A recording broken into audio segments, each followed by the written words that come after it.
السلام علیکم۔ Digital educator کے ایک نئے ویڈیو میں آپ کا خیر مقدم ہے۔ پانی میں حل پذیر حیاتین بی کمپلیکس اور حیاتین سی۔ حیاتین B1 اس کا کیمیائی نام تھیامائن ہے۔ یہ کاربوہائیڈریٹس تحول کے چند خامروں کی کارکردگی کے لیے ضروری ہوتا ہے۔ یہ مختلف غذاؤں جیسے اجناس، تیل کے بیج، دودھ، گوشت، مچھلی، انڈے اور ترکاریوں میں پایا جاتا ہے۔ چاول کو بہت زیادہ پالش کرنے یا دھونے سے تھیامائن ضائع ہو جاتا ہے۔ قلتی بیماریاں حیاتین B1 کی کمی کی وجہ سے پیدا ہونے والی بیماریوں میں بیری نامی بیماری ہے۔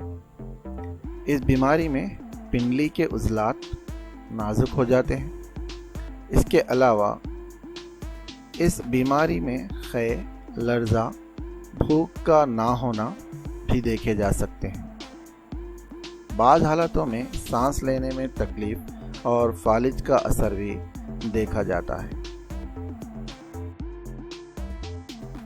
حیاتین B2 اس کا کیمیائی نام رائبوفلاوین ہے۔ یہ خلیوں میں تکسیدی تحویلی تعاملات کے لیے ضروری ہوتا ہے۔ یہ خلوی تنفس میں حصہ لیتا ہے۔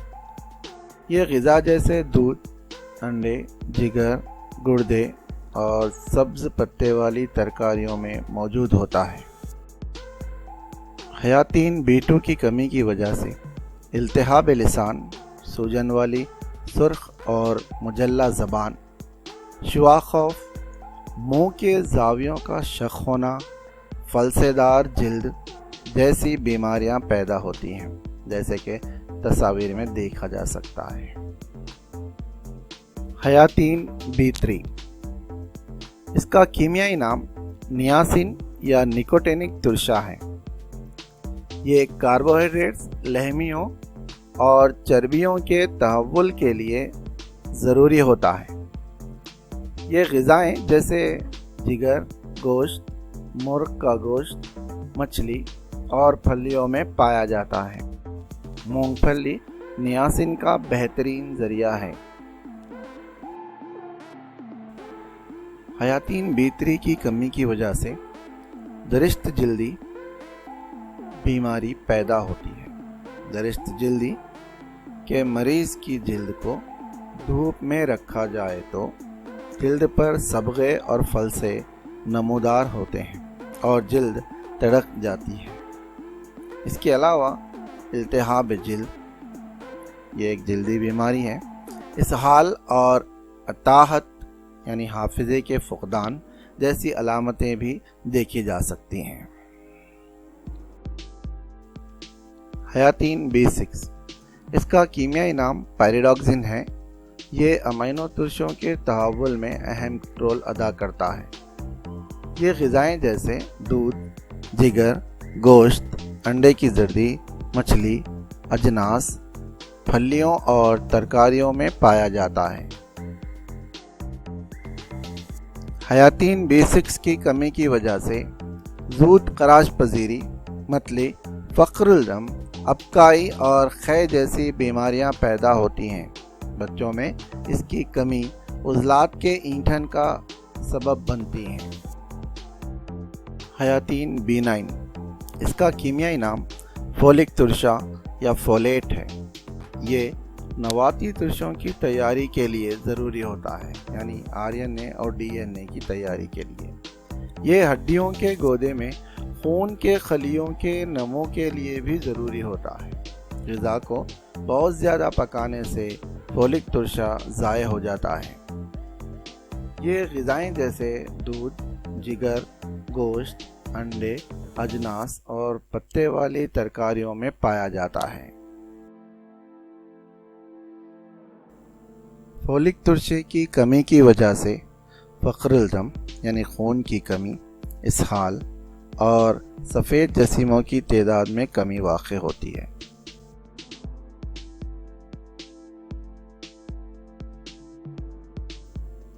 حیاتین B12، اس کا کیمیائی نام سیانو کوبالامائن ہے۔ نباتی ترشوں کے تحول اور لحمیوں کی تیاری میں اہم کردار انجام دیتا ہے۔ یہ حیاتین غذاؤں میں تیار حالت میں نہیں پایا جاتا۔ آنت میں پائے جانے والے بیکٹیریا اس حیاتین کو تیار کر کے ہمارے جسم کو فراہم کرتے ہیں۔ جگر حیاتین B12 کے ذخیرے کا مقام ہے۔ حیاتین B12 کی کمی کی وجہ سے محلک فقر الدم یا پرنیشیس انیمیا، جو دوسرے فقر الدم سے یا انیمیا سے مختلف ہوتا ہے، واقع ہوتا ہے۔ حیاتین B5، اس کا کیمیائی نام پینٹوٹینک ترشا ہے۔ یہ حیاتین کاربوہائیڈریٹس، چربیوں اور لحمیوں کے تحول کے لیے ضروری ہوتا ہے۔ یہ تازہ ترکاریوں، جگر، گردے، خمیر، انڈے کی زردی، گوشت، رتالو اور مونگ پھلی میں پایا جاتا ہے۔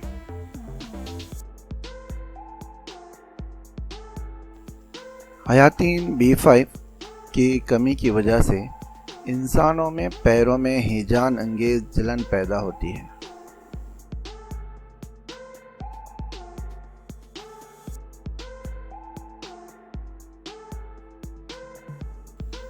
حیاتین B7، اس کا کیمیائی نام بایوٹین ہے۔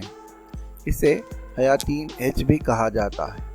جرمنی زبان میں ہار اور ہارٹ دو الفاظ ہیں جن کے معنی بال اور جلد کے ہیں۔ یہ لحمیوں کے تحول کے لیے ضروری ہے۔ یہ دالوں، جوزوں یا نٹس، ترکاریوں، جگر اور گردوں میں پایا جاتا ہے۔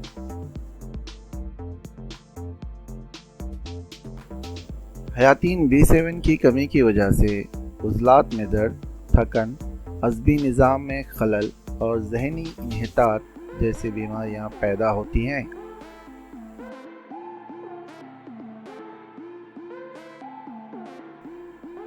حیاتین C، اس کا کیمیائی نام ایسکاربک ترشا ہے۔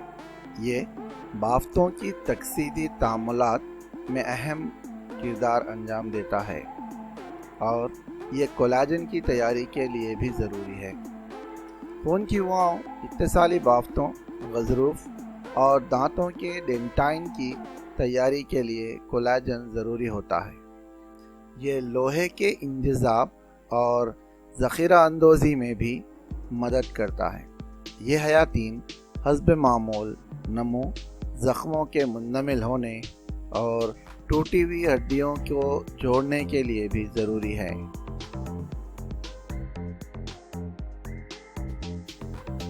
حیاتین C تازہ پھلوں، سبز پتے والی ترکاریوں، ٹماٹر، اپجتی ہوئی دالوں اور سٹرس فیملی کے تمام پھلوں میں پایا جاتا ہے، جیسے لیمو، سنترا، موسمبی وغیرہ۔